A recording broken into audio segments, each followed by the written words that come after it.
Hi, thanks for joining us today. I'm David Ornstein, Senior Research Analyst in Education and Media with Camera.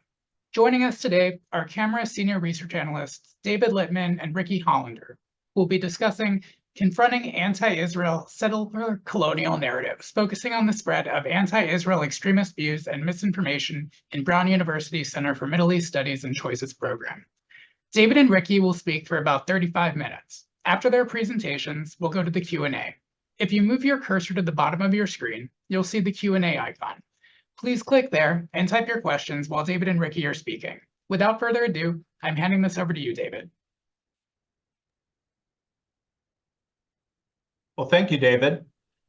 Much has been made in recent months about the disturbing situation on American campuses.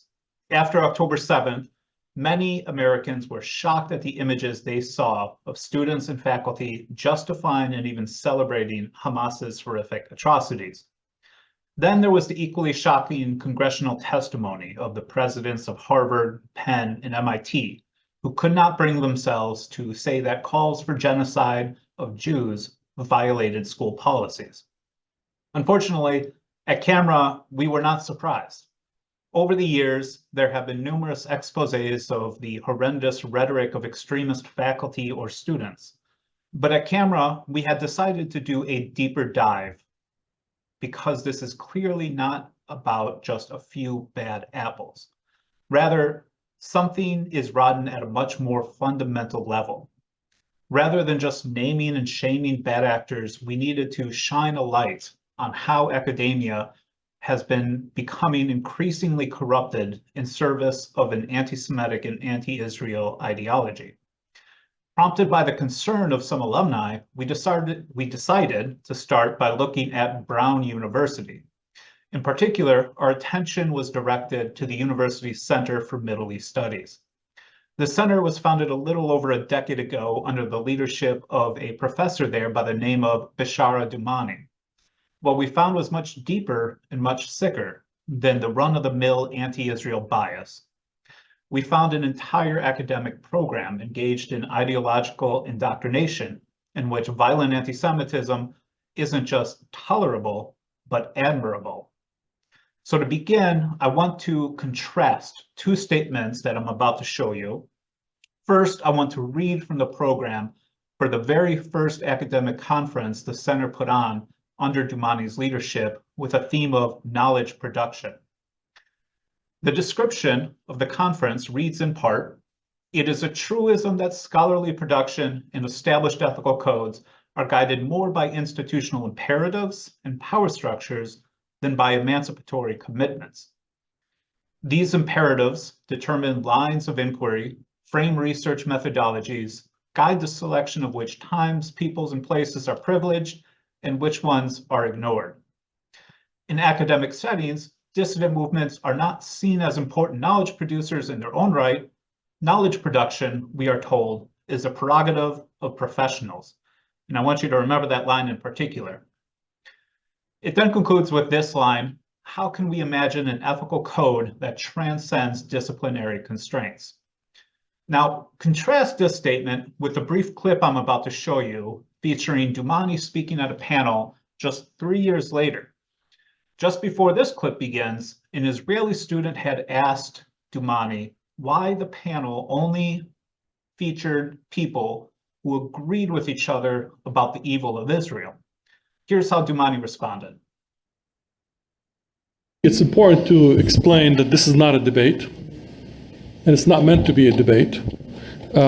Certainly the idea is not to have a CNN style, this is your story, this is my story, let's recognize the humanity of each other and then find some sort of a solution. This is really a critical conversation in what sense? In the sense that one is that the departure point is not the punches and counter punches of public discourse and nationalist narratives, but rather an issue of intellectual and political consequence using academic standards of knowledge as the baseline.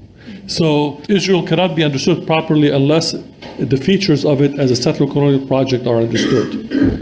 If most academics looking at that history, think that this is an attractive and maybe even dominant framework for understanding the conflict, then we start from there and then we go on to a debate, well, what does that mean and what can we think about in terms of the future?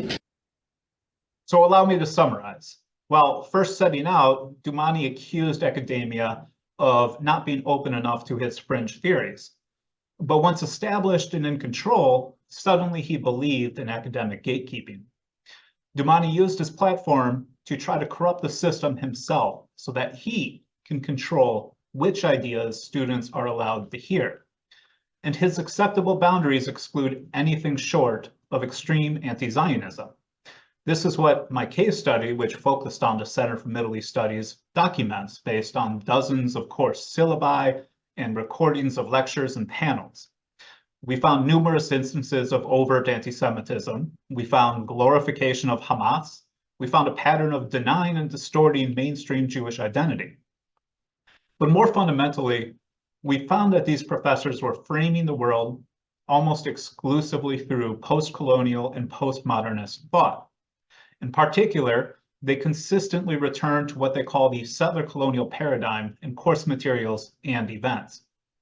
In this paradigm, colonialism, and even worse, settler colonialism, is depicted as the ultimate evil of the world, the cause of all that ails mankind.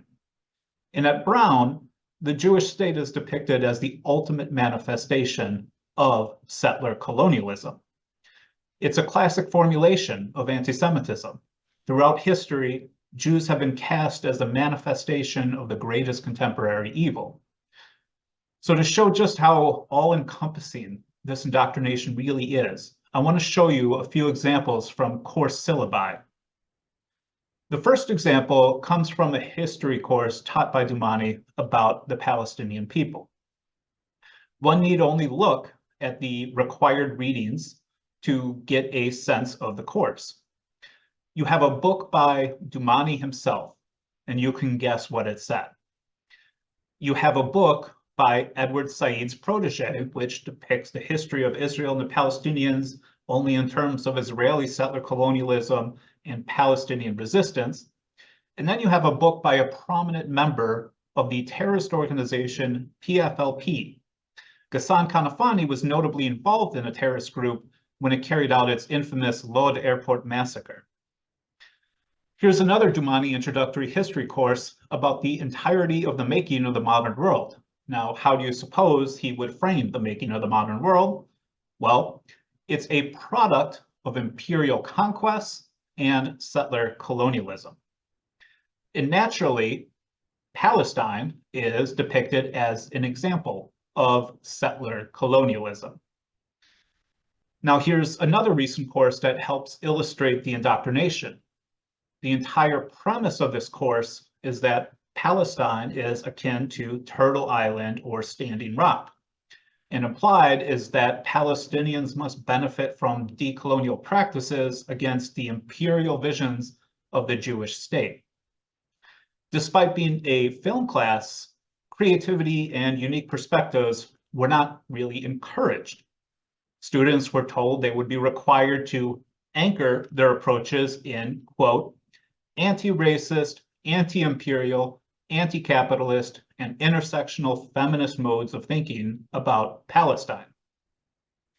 That Israel is an example of settler colonialism is treated as an indisputable fact throughout these courses. The very first sentence of this syllabus on modern Palestinian history declares that Israel is, quote, one of the longest running and most significant settler colonial realities in modern history. And to be entirely clear, this is not about settlers in Judea and Samaria. Like Hamas, they mean all of Israel. As the course syllabus makes clear, they deem every single inch of Israel to be under settler colonist control. Now, the Jewish people don't neatly fit into today's academic world in which the critical theory and the oppressed versus oppressor narratives dominate. Jews are often depicted as white and part of the oppressor class, but of course, history proves otherwise. So to get around this, what we see is these professors consistently working to distort and even erase the identity and even the existence of a Jewish people. After all, if there is a national group with a history and a connection to the land, then they would not be considered settler colonizers. Rather, they would be indigenous. Thus, a frequent theme that we found in course syllabi and lectures is the idea that there really isn't a Jewish people. Instead, Jews are depicted just as Europeans. When Mizrahi Jews are even acknowledged, they are reclassified as Arab Jews, or even, and I'm not kidding, Muslim Jews, whose Arab and Muslim identities have been erased by the evils of colonialism, as Brown University professor Ariella Azaleh puts it. A similarly common theme aimed at maintaining an image of Jews as oppressors is that anti-Semitism isn't really a discrimination issue, but rather a conspiracy by colonizers. Consider the clip I'm about to show from a lecture just last March. Just before this clip, the speaker, a professor, is reading from the Jerusalem Declaration on Anti-Semitism, which I'm sure many of you, like me, believe is a wholly inadequate definition of anti-Semitism because it excludes hatred of Jews so long as you replace the word Jew with Zionist.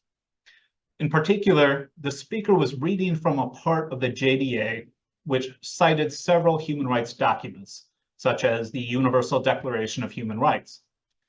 Here's her explaining why she thinks that's a problem and why even the JDA isn't weak enough for her taste.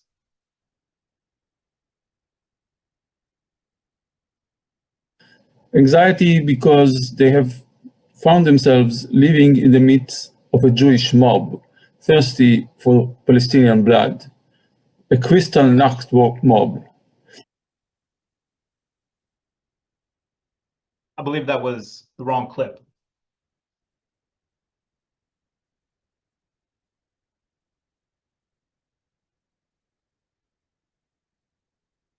Should be the video before.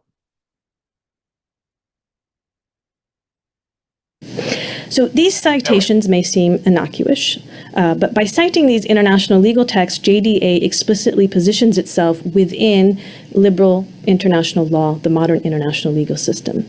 Yet that modern international legal system also legitimates the colonization of Palestine and delegitimates anti-colonial resistance, both in Palestine and in other parts of the world. So, of course, by anti-colonial resistance, what this professor was referring to is Palestinian terrorism, like what we saw on October 7th. So think about these messages being delivered. Jews aren't really a nation. Jewish identity is a conspiracy by colonizers, as are efforts to protect Jews from discrimination.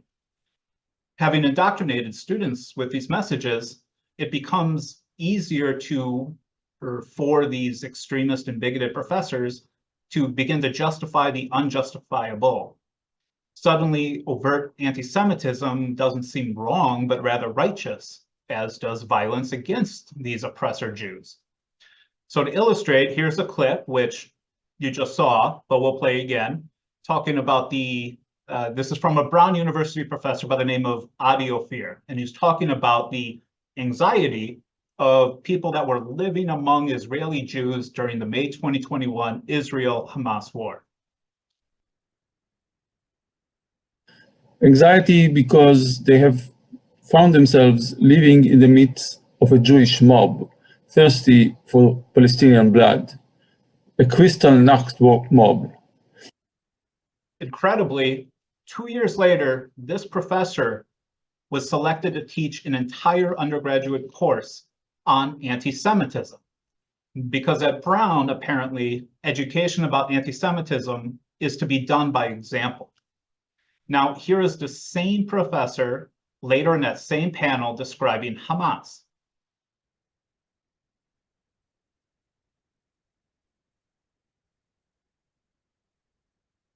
Hamas is fighting for the residents of Jerusalem and those who pray in Al-Aqsa. Hamas's Yahya Sinwar could not have said it any better. Somehow, professors at Brown University are being allowed to spread crude anti-Semitic tropes that would feel at home at a neo-Nazi rally, all while those who murder Jews are glorified. And importantly, the university leadership knows about all of this, but has failed to act. And to be clear, the messages are not falling on deaf ears. For example, dozens of Brown University student organizations responded to October 7 by signing a statement which declared Hamas's massacre to be a just action. It goes a long way also toward explaining why, even a few years before October 7, the students of the Brown Undergraduate Journal on Middle East Studies removed a reference to anti-Semitism you can see here in its anti-oppression statement and replaced it with a statement saying that they stood against the perpetuation of Zionism with the word anti-Semitism no longer included. This is overt discrimination, which the university has done nothing to put an end to or to even condemn. And we know these students are looking to faculty like Dumani for guidance in their extremist activism. In the leaked minutes of a Brown Students for Justice in Palestine meeting, in which the students called the October 7th massacre a victory, the students thought that they should pass their anti-Israel statements through Dumani first. So, what can we do about this situation? The good news is that there are active alumni, students, and parents of students that are already taking action. But we cannot allow the university to drag this out in hopes that interest and attention will die down. Harvard showed us that sustained pressure, political, financial, and social, can help bring down the leader even of an academic behemoth like Harvard. We're working to support these groups at Brown by carrying out this type of research and getting this research out there in the hands of the media and policymakers. Those of you in attendance can help us with this. Reach out to donors, board members, government officials, and the media. Share this information with them. Educate them. You can write to the university itself, including President Paxton. Express your concerns. Urge action. Many have already done so, and we know President Paxton has seen these messages. In the meantime, we're going to continue working to research and expose these kind of issues, and I want to emphasize that Brown University is only the beginning. We're already beginning to look at additional universities because this is a much bigger issue than just Brown. This is a large cultural issue. So to wrap things up, I urge you to go and read the full report. I've provided some brief tiny URLs for you. I also encourage you to read, I posted another publication exposing the anti-Israel and anti-Semitic bias of a large number of the Center for Middle East Studies faculty members. So with that, I'm going to pass the presentation on, or pass the webinar on, to my wonderful colleague, Ricky Hollander, who has produced another related report on Brown University. Thank you very much, David.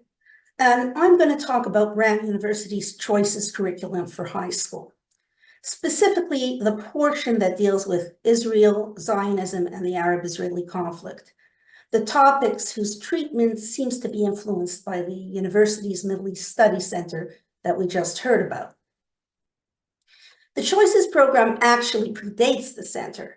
It was created in its original form some 35 years ago at the university's Watson Institute for International and Public Affairs, and was implemented to teach high school students and later general audiences how to assess international policy issues.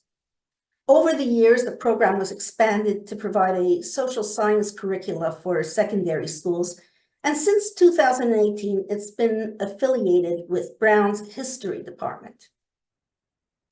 But the program includes 41 units on various topics in history, geography, political science, current affairs, of which only a few address, either directly or indirectly, the topics of our concern.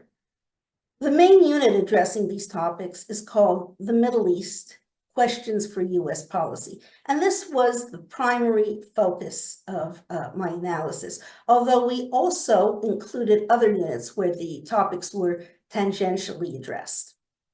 Now, each unit consists of student readings and lesson plans that are available in print for purchase or digitally online for subscription. An online library of videos associated with the various units is freely available to anyone with internet access, even if they don't purchase or subscribe to the program. The print version directs students to specific videos associated with the unit, while the digital version embeds those videos in the unit. So we closely examined both videos and student readings, a central core of the curriculum that's offered. And we found that they overwhelmingly present an anti-Zionist narrative typical of Palestine liberation ideology, which seeks an end to the Jewish state. This messaging, typically put forth by anti-Zionist activists, and which we heard about just now from David, is less about why Palestinians should have an independent state and more about why Jews should not. In this narrative, both the establishment and the defense of the Jewish state are deemed illegitimate and entirely to blame for the ongoing Arab-Israeli conflict. It's just the sort of messaging that Qatar seems to be keen on promoting in US schools. The Qatar Foundation International, which is the American subsidiary of the Qatar Foundation, co-sponsored professional outreach workshops on the Middle East component of the Choices program and offered to cover the cost of the curriculum's Middle East units for teachers, as well as travel expenses to the workshops. Qatar Fund representatives also seem determined to offer their own materials about Arab culture and history at the workshops that they co-sponsored with the Choices program. So the main contributors of videos about Zionism and the Arab-Israeli conflict are or were associated with the Brown's Middle East Studies Center, and they convey much of the same messaging that we just heard about. In this narrative, Palestinians are the indigenous people, while the Jewish people have only a tenuous biblical connection to the land. It's a tale of Israel as a settler-colonial state, Zionism as a European colonial movement, and Palestinians as the indigenous people who are victimized by them. Students are taught that Zionists were able to dispossess the indigenous Palestinians of their land because of the prevailing sympathy for Jews after the Holocaust, and that Zionist Jews made coexistence impossible as they continued to seize more and more Palestinian land for their colonial enterprise. Students are informed that Palestinians were deprived of their land, livelihood, and freedoms by Zionist Jews. Among the main video contributors on the topic is Rima Hamami, an anthropology professor at Birzeit, affiliated with Brown's Center for Middle East Studies, who has been a longtime vocal BDS activist. Now, in her videos for Choices, she voices some sympathy for Jewish survivors of the Holocaust, but her message is deceptive and anti-Israel. Until 1948, she tells students, what is now Israel was Palestine. She doesn't explain what was meant by Palestine, that it was not a state, but part of the British Mandate, where both Arabs and Jews lived and were called Palestinians.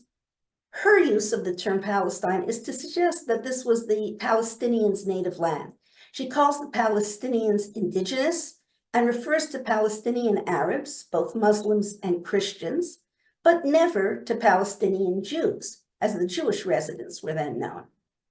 She suggests the problem of the creation of a Jewish state increased because the Jews wanted to take over all of Palestine. Let's see her, watch.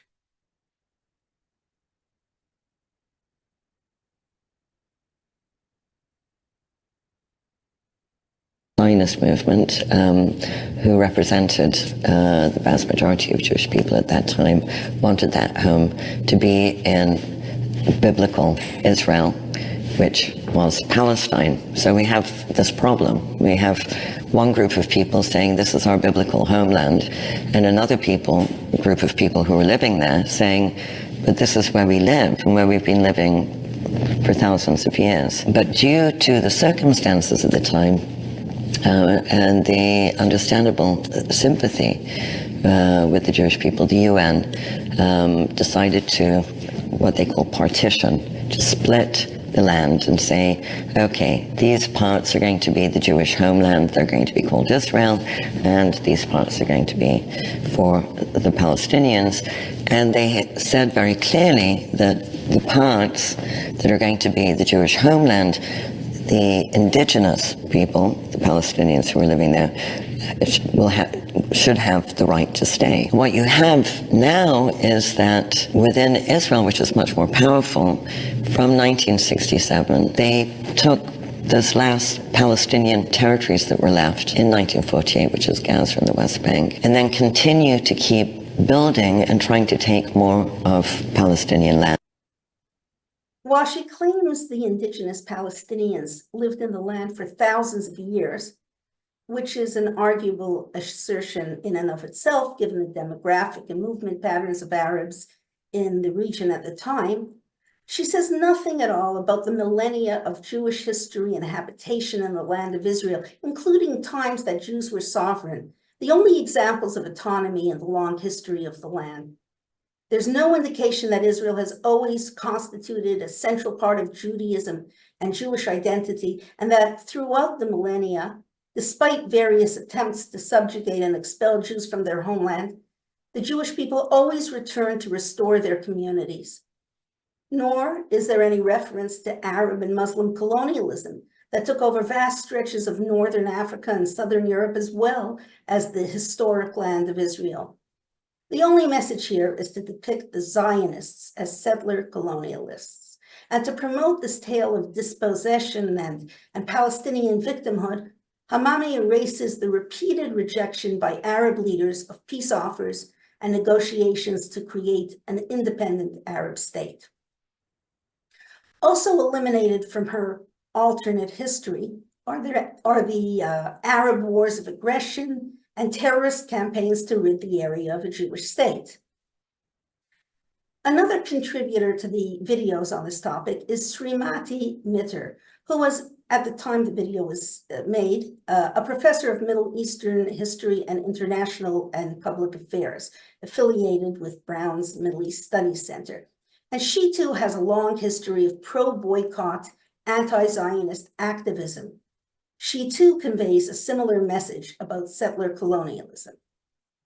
Let's watch. Imagine if it's hundreds and thousands of people coming in, refugees, escaping, certain death in Europe, but they come and they take your land, they take your livelihood, they throw you out of your country, and then they say, well, actually, this is ours because it was given to us in the Bible. In Mitter's story, the problem of Israel's creation was not that Jewish refugees needed a place to live, but that they selfishly pushed out the native Palestinians from their land and deprived them of their livelihoods. And where she tries to preempt charges of anti-Semitism and anti-Zionism is by suggesting that not all Jews and Zionists were bad. The problem, according to her, is that the bad Zionists, that is, the ones who wanted Israel to be a Jewish state, won out. She falsely implies that they were racists who insisted on a state for Jews alone, as she misleadingly conflates the separate concepts of a Jewish state and a state of only Jews. It's among the many falsehoods that are conveyed to students. Let's see. In other words, there were a lot of Zionists who felt that there was going to be a coexistence, and there would be Jewish villages and Arab villages, and that the land of Israel didn't have to be this exclusive thing that would require, throwing out all the people who live there. People have forgotten that because I suppose those Zionists lost out to the other Zionists who basically decided that Israel had to be a state for the Jews and only for the Jews and not for anyone else. So in this way, impressionable students who may not yet know the actual history of the region are fed a dishonest narrative. Mitter's revisionism is based on two glaring falsehoods. One, that the Arabs were pushed out by the Jewish immigrants, and two, that the Arabs were initially welcoming of Jewish refugees. Erased from her account are the violent attacks and massacres of Jews by Arabs that took place in pre-1948 Palestine, in Jerusalem, in Hebron, in Tzfat, in Tiberias. Erased is the violent Arab revolt from 1936 to 39 to stop Jewish immigration to the land. And like Hamami, Mitter says nothing at all about the repeated rejection by Arabs and Palestinians of any peace plan that would have granted them an independent state alongside a Jewish one. Another main contributor of videos for this unit is Adi Ophir, whom you just heard about from David. The partition plan, he informs students, led to a war that ended with Zionist troops having seized a larger portion of the land than what was originally allotted to them. Who launched the war? What about the neighborhoods where Jews were forced out of their homes? Ophir does not explain. His false implication is that the Zionists waged the war to seize additional territory. He talks about the 1948 and 1967 wars, never mentioning that Israel fought both of them in self-defense. His message is that Israel is a settler-colonial state. The most important point politically and also socially was the fact that the West Bank and Gaza were added to the land of Israel, and the colonizing project was open again, and there was a new frontier for colonization. As an Israeli academic, albeit an anti-Zionist zealot on the fringes, as David has described, he freely demonizes the Jewish state. He calls it apartheid. I would say there are two basic developments. One is the realization in the West that Israel has become an apartheid state. He also implies that Israel is a racist state. Even after acknowledging that Arab citizens of Israel have rights, here's how he describes them. They are not equal. They are second-class citizens. Discrimination and deprivation is very clear and institutionalized in Israeli law. His narrative is based on falsehoods, distortions, and omissions that portray any defensive measures by Israel as measures to oppress, control, and discriminate against the Palestinians. The student readings offer the same sort of messaging as the videos. Zionism is described as a foreign movement founded by a group of far-away Jewish intellectuals who wanted the Jews to settle land to which they had only a distant 2,000-year-old connection. Zionists, the text explains, decided Palestine would be the best place to settle in spite of the presence of Palestinian Arabs. The text downplays the Jewish connection to and history in the land and ignores the central role of Israel and Zion in Jewish culture and religion. Palestinian terrorism is erased from the equation here as well. Terrorist groups are called resistance groups. The only references to deadly and brutal terror attacks perpetrated by them are oblique, sanitized, and justified as armed struggle against Israeli occupation. The terrorist designation by most Western countries of Hamas, the group responsible for the deadliest massacre of Jews since the Holocaust, is also downplayed. This is the quote. While the United States and Israel say Hamas is a terrorist organization, the United Nations does not. Hamas calls itself an Islamic national liberation and resistance movement. Now, propaganda is defined as biased or misleading information used to promote or publicize a particular political cause or point of view. And This is the word that best describes the Choices curriculum on Israel and the Palestinian-Israeli conflict. Filled with historical revisionism that whitewashes Palestinian aggression and terrorism, that erases Hamas's stated goals and genocidal intent, that ignores thousands of years of Jewish history and the continuous presence of Jewish communities in the land, and portrays the existence of the Jewish state as an illegitimate settler-colonial state and its defense as a means of oppression.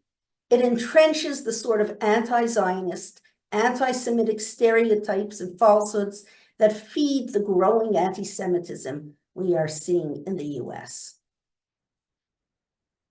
For more details about the Choices biased resources on Israel, you can see the detailed analysis, which you can find on the homepage of our Education Institute at www.camera-edu.org.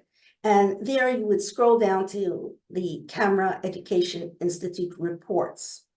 You can also find both reports, my report on choices and David's report on the Middle East Studies Center, on the homepage of Camera's website, www.camera.org, and it's in the right-hand column. I wrote left-hand, but it's the right-hand column.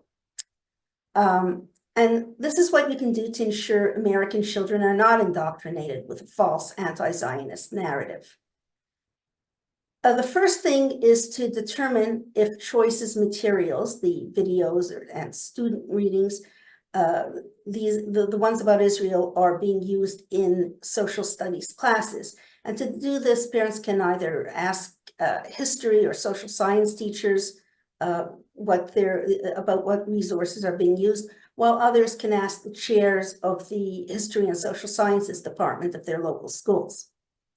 Now, if the Choices materials that we discussed are being used, underscore the documented flaws and ask the department chair, the teachers, the school superintendent to reconsider their use until the bias and the inaccuracies are removed. The third thing is to contact the Choices Program Director of Curriculum Development to convey your concerns about the program's biased materials regarding Israel and the Arab-Israeli conflict. Now, the director is Andy Blackadar, who can be reached at andrew_Blackadar@brown.edu.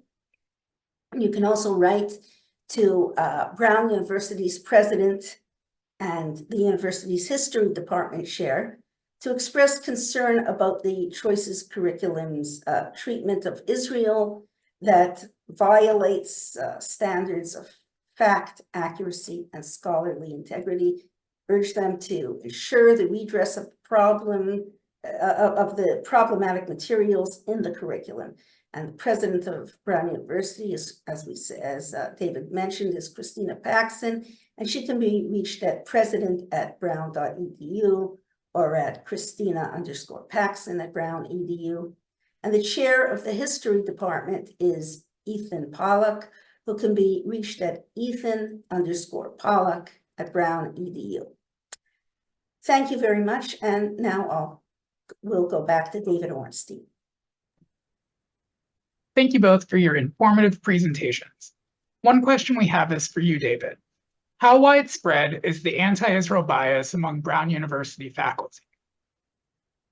So when we looked at the faculty members in various ways, there's a couple very interesting things to highlight. And one of them is, I'll give credit where it's due to the AMHA initiative, which has a database of BDS supporters at universities in America. And Brown University has one of the highest numbers of BDS faculty or BDS supporting faculty members of all universities. I believe only Harvard has more, but Harvard also has 3 times as many faculty members. So that helps give or put into perspective just how unique and extreme the issue is at Brown University. And in the the article I posted last week where I detailed some of these, some of the background on a lot of these professors at the Middle East Studies Center, you know, we found much worse than just BDS support among these faculty members. And you know, of course, not every professor at Brown University, and even within the Middle East Studies Center, not every single one has, you know, displayed extremism. But when you're at, you know, when it's so pervasive within a center, when I would suggest that over half of the faculty in the Center for Middle East Studies are listed in those articles, you have a real problem. Especially given some of the rhetoric. You know, you saw multiple comments from people like Adi Ophir and Ariel Azoulay, and there's more. There's a woman by the name of Lubna Khatami, who was just recently brought into the Middle East Studies Center.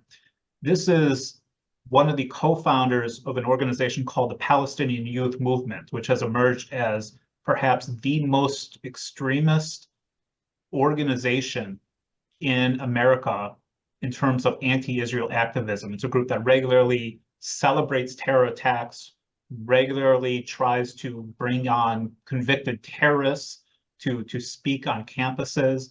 This gives you the kind of idea of the people that are being brought in to Brown University's Center for Middle East Studies. Thank you. How are these issues affecting Jewish students at Brown University? So we have heard directly from students at Brown University. That's one thing we've made sure to do, is build connections with students, with alumni, with parents, because we want to be able to reflect what they're actually experiencing. And we've heard directly from students about how uncomfortable the university has become, especially since October 7th. We heard from one student who said he felt clearly uncomfortable in some of the required courses for anyone who wants to get a degree in Middle East Studies, a Jewish student, of course. And we are seeing students who are, you know, I don't want to say they, you know, I don't like to play the victim card, because one thing that has impressed me is that the Jewish students have demonstrated determination. They're going through a very difficult environment, through very difficult times for Jewish students, and you know they're pushing back, but they're pushing back against a very difficult difficult circumstances. When you see your peers put out statements calling the murder, rape, torture, mutilation of your family in Israel, your friends in Israel, and they call that just, that's obviously not going to be a very welcoming environment for these Jewish students. Thank you. Another question we have for you, David, is how can we get past the argument regularly raised by anti-Israel activists and university officials about free speech or academic freedom? That's a good question. And I think there's a few different ways to look at this. And number one is, what is the real free speech problem on campuses? Is it that a student who chants in favor of Hamas faces consequences by not being hired by a company that doesn't want to be associated with someone who holds such reprehensible views? Or is it the fact that, as numerous studies show, Jewish students aren't just afraid to express their views on campus, but they're afraid to even express their Jewish identity on campus? What's the real free speech issue? And I would argue that when you have an entire category of people who, study after study shows, large numbers of them are afraid to express themselves, that's a real free speech crisis that needs to be addressed and is not being addressed. The other way you can look at this is it's an issue of academic quality, right? People are free to say whatever they want, but if your university is featuring professors that are uttering this kind of garbage, what does that say about the quality of intellectual thought and rigor at your university if this is the kind of garbage you are spewing. And a related idea to that, or a related way to think about this is look at Brown's Center for Middle East Studies. When everybody is approaching these issues from the same perspective, the same postmodernist, post-colonial, settler-colonial, whatever they want to call it, perspective, there's a complete absence of diversity of thought. And that is not only counter to every kind of everything we value about the concept of academia and intellectual pursuit of knowledge, that's not doing a service to the country, to the students that are going there. That's ideological indoctrination. That's propaganda, not education. And so, you know, yes, people like Dumani, Audio Fear, they are free to say whatever kind of garbage they want on the internet, but that doesn't mean they belong in academia to promote the kind of hatred that they are promoting. On the subject of the importance of diversity of thought and multiple perspectives, I want to turn to you, Ricky. Are there any videos in the Choices program that counter the anti-Israel material you described? Well, the short answer is no, there aren't. But of the video contributors, of the who had videos that directly addressed the Israel Zionism and the conflict, there were two who were not anti-Zionist activists and were not associated with Brown's Middle East studies.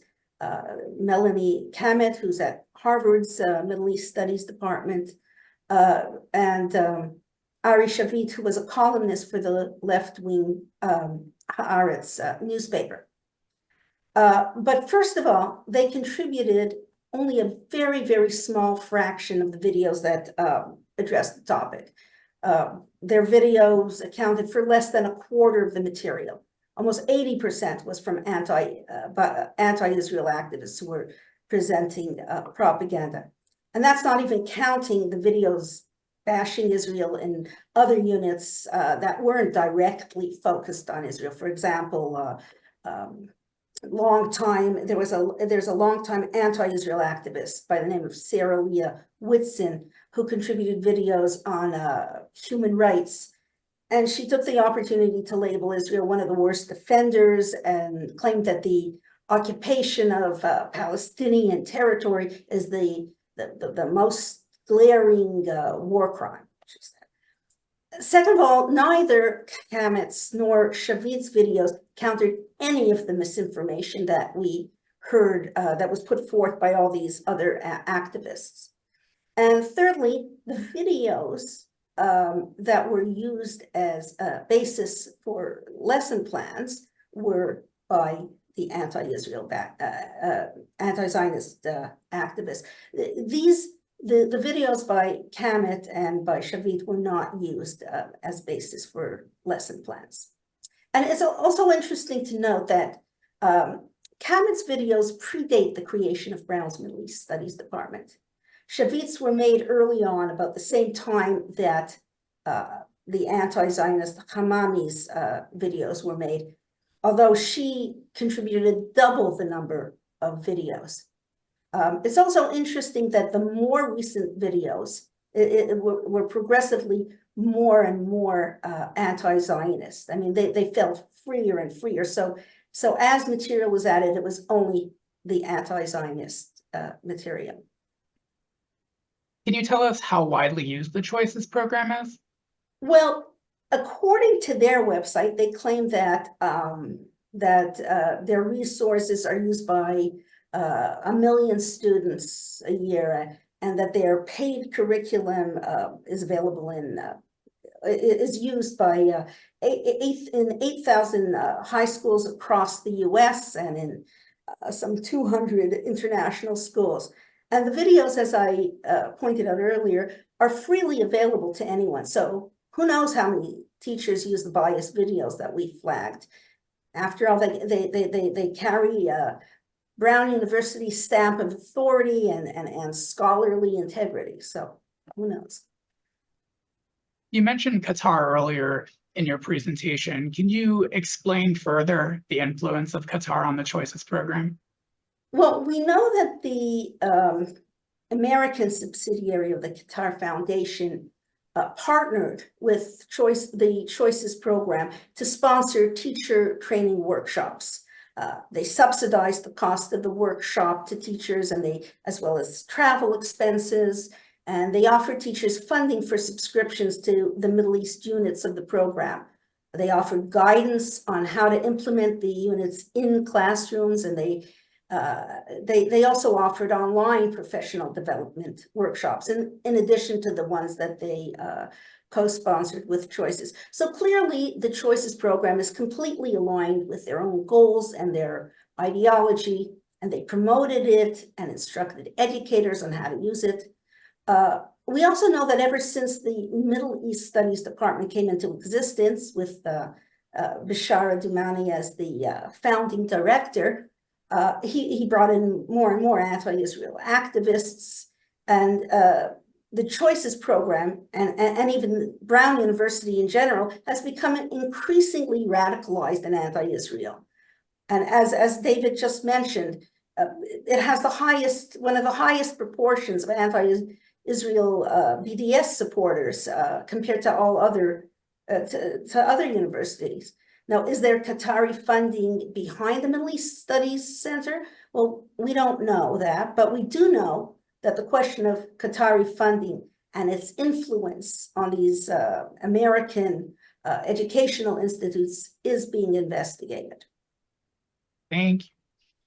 We have another question for you, David. Your written report has an entire section about Doumani's 2-year tenure as president of Birzeit University. Why do you think that is relevant or important to mention? Yes, so a little bit of background for those who haven't read the full report. Bishara Doumani took a sabbatical from about the summer of 2021 until the end of the summer 2023. And during that sabbatical, he served as president of Birzeit University, which is in Ramallah in the West Bank. This university has long been known to be a hotbed of extremism and incitement. And these qualities only accelerated while Doumani was there. What we saw happening at Birzeit under his tenure were multiple marches by the student factions of terrorist organizations like Hamas and Islamic Jihad and PFLP. For example, there was a march done by the PFLP student faction in which they dressed in terrorist military garb and carried a model of the bomb that killed 17-year-old Rena Schnurr.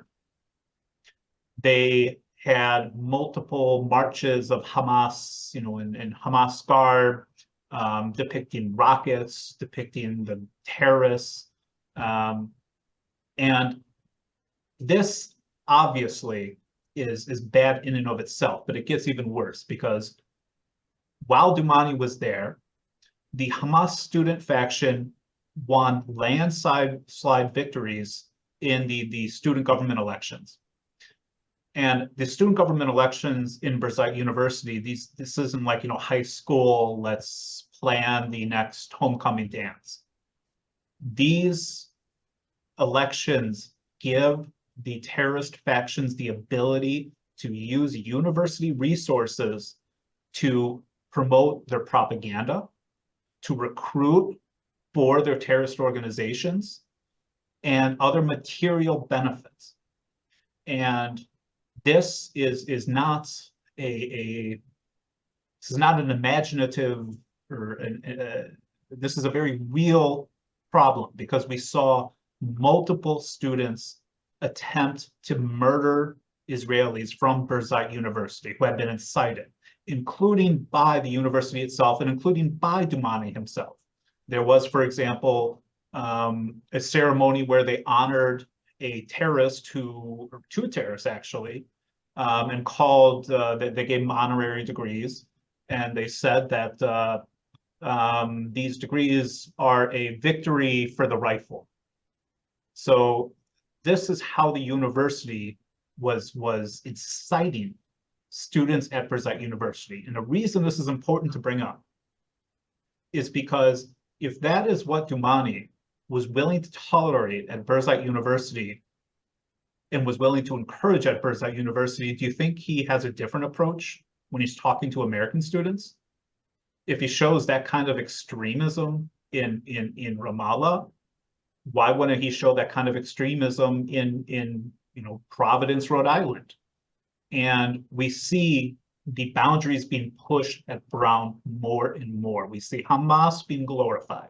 We see the massacre of Jewish women, children, elderly being justified. And this is what happened at Berzite, and we see the consequences. People are dying. People are being murdered. And this is what we don't want to see happen in the United States, and it's something we need to put a stop to. Absolutely. Just one last question. This one's for you, David. These reports are significant. Can you further explain why CAMRA is shedding a light on this issue? Yeah, these issues, as I said towards the beginning, these are systematic institutional problems. These are not, one radical professor here, one radical student there. As Ricky and I sort of detailed between the Choices program and what's going on in the Center for Middle East Studies, this is a much wider issue, a much more important issue that is undermining basic values. It's not just endangering American Jews, although it is. What they're teaching undermines basic American values. It undermines the future of education. This is a real cultural issue, and I think we're really at an inflection point in history right now, because we are beginning to see the country wake up to some of these issues on campuses, and we need to make sure that the right research is out there showing how widespread this issue, showing how deep the issue is, and showing what the issues really are. You can't just always rely on waiting for a professor to say something crazy here and then blowing it up on Twitter or something like that. That has its place. It helps raise attention, but it doesn't help inform policymakers. It doesn't help inform people in the media or even people in the universities who still may not understand just how big of a problem we're confronting, and that they need to get serious about this, because these are problems that are not going to be solved overnight. They're not going to be solved with a task force that'll make recommendations and bring on some rabbi to make a statement about anti-Semitism is bad and then not actually do anything. So that's what we're hoping this will help accomplish, is push real action. We need people to realize how big this problem really is. That seems like a great place to end. I'd like to thank you both for joining us today, and we appreciate all of you in the audience tuning into today's webinar and for all of your support, which makes all the work we do possible. Please be on the lookout for our upcoming webinars. If you enjoyed our webinar today and would like to donate to CAMRA, visit our website at www.camra.org and click on the red button that says Donate Now. Thank you.